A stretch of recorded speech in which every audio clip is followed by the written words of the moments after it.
did you know that a full-time job is about 80,000 hours? And that this equals 10,000 working days? And did you know that the only thing we spend more time doing is sleeping? According to a global workplace study of this year, 80% of employees are not engaged in their work. They are emotionally detached or even feel miserable. So this would mean that less than a quarter of you, let's say all people sitting here on the balcony, you start with a smile into your workday. And the rest of you, the majority of you, everyone sitting here in front of the stage, I'm sorry to say, but your work simply sucks.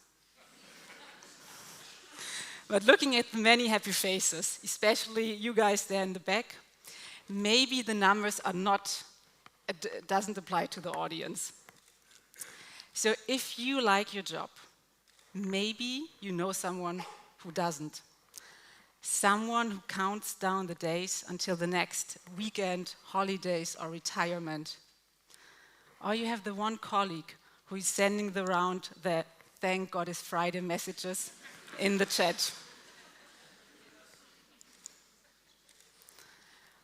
Or maybe some of the happy faces hide the miserable feeling they get when thinking about their work, especially on a Sunday afternoon when you feel your mood is turning down because you know Monday is coming.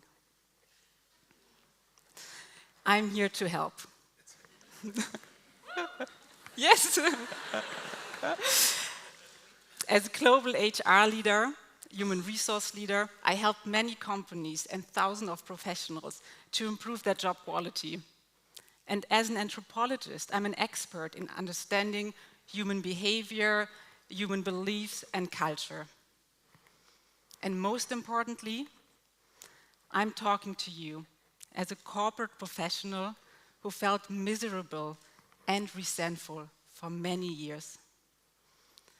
Before working as an HR leader, I worked within investment banking and management consulting.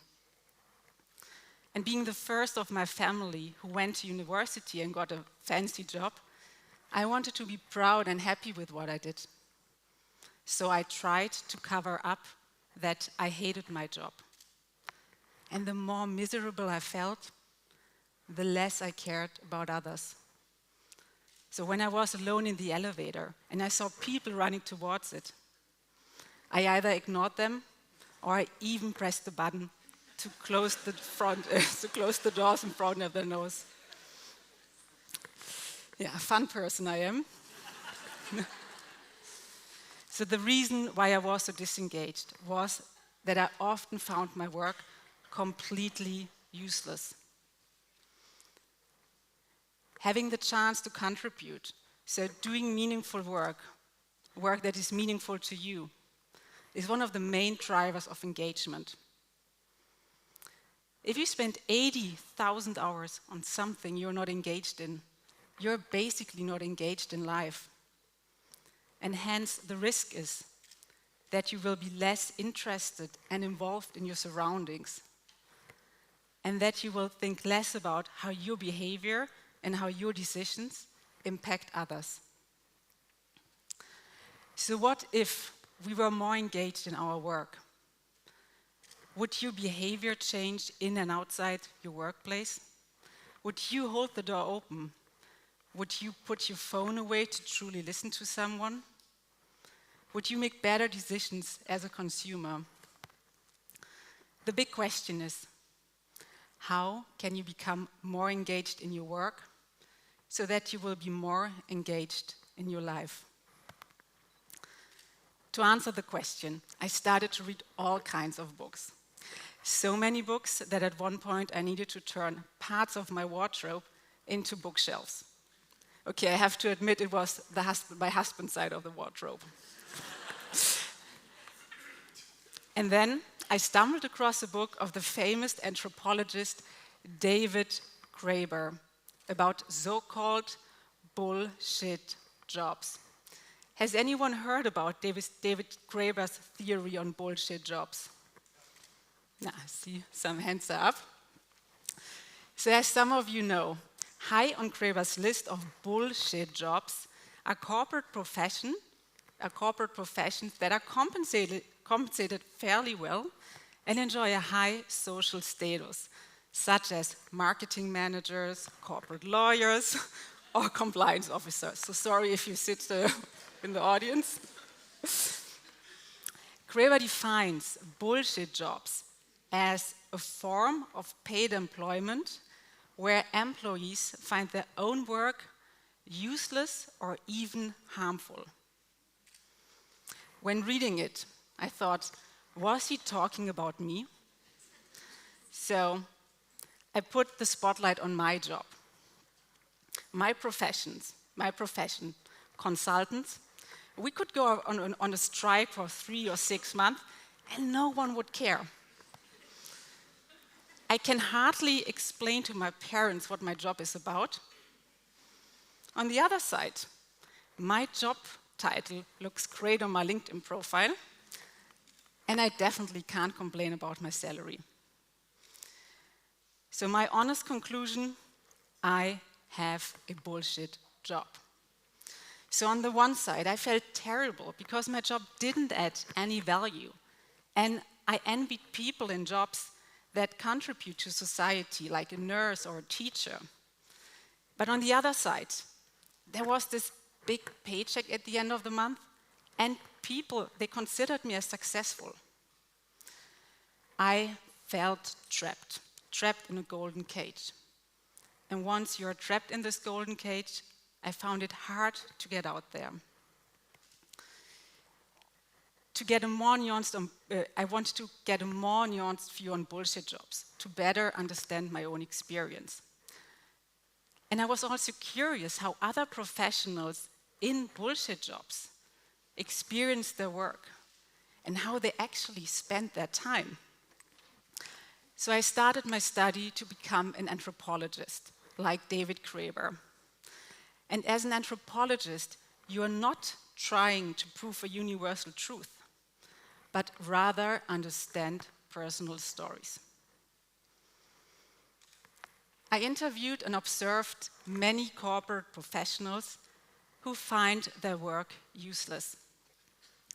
And during my observation of their workdays, I found something stunning. They spend more than 50% of their time not on working on a concrete deliverable as stated in their job description, nor did they help anyone else with their work. Do you know what they did in more than 50% of their time?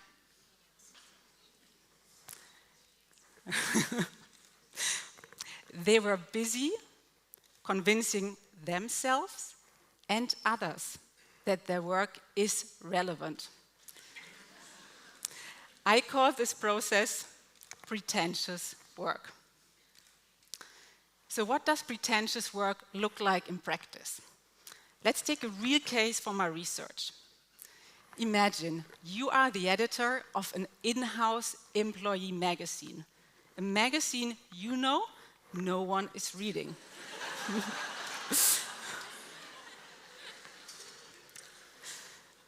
So one component of a bullshit job is to whitewash your work by creating a coherent story why your work, the task or the project is useful. For example, you tell yourself that this magazine will help employees to create a feeling of belonging so that employees can better connect to the company. And the other component of pretentious work is to manipulate your feelings so that you can bring the story convincingly across. For example, you euphorically pitch to the management board how great the magazine is so that they approve the next budget round. My research participants, they did not only spend a lot of time on work they found useless, they spent even more time on covering it up. In my research, I could show that pretentious work makes people feel not engaged for 2 reasons. Number 1, pretentious work undermines the chance to contribute because the work doesn't help anyone else, nor does it produce a tangible outcome. And the second reason is pretentious work is self-harming because you overwrite your own feelings and you act against your own better judgment. So again, we spend 80,000 hours working in our life. If you're not engaged during these 80,000 hours, you're basically not engaged in life. Doing work you find meaningful is one of the main drivers of engagement. So how can you turn the work you find useless into work you find meaningful? You might think now, oh, do I need to quit my job right away? I can calm you down, this is not necessary. I firmly believe that every professional can craft their job. And I will offer you 3 strategies that will help you to kill or at least minimize useless work. I have seen these strategies improving work and lives for the better. They changed my life for the better, especially when meeting me in an elevator. So, listen up. Strategy number 1. Got it. Challenge it. So if you don't see how your work contributes, ask yourself, your manager or your client, why the heck you do it. If you get a why and you think it's bullshit, think about to refuse doing it.